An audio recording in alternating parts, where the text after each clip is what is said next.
Okay, I'm going to go over how to actually do a pixel art assignment. So the one I have up here is for math, which obviously I wouldn't assign to you, but it works for showing you what to do.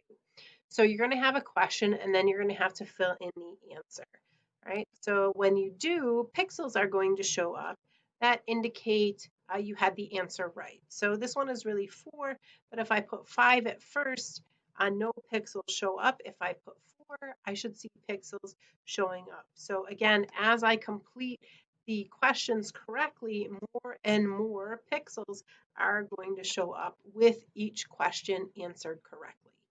Okay. When you get through all of the questions, then you're going to see the completed image.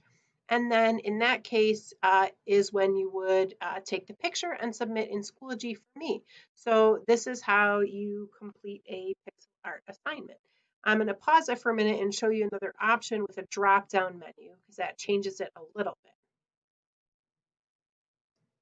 Okay, here's one that I already started. How can you tell if it's a drop-down menu? You're going to see this little triangle right here. And when you see this, you're going to click on it and it's going to give you the options. And so I would put this one, and you can see again pixels showing up as I choose the correct answer. Right? So the only difference with a drop-down menu is you're going to see that little triangle, which is going to give you options. You can still type, okay? However, it's simply a matter of choosing from the drop-down menu. Okay, so that's it. That's how you complete a pixel art. Super easy and hopefully a little fun.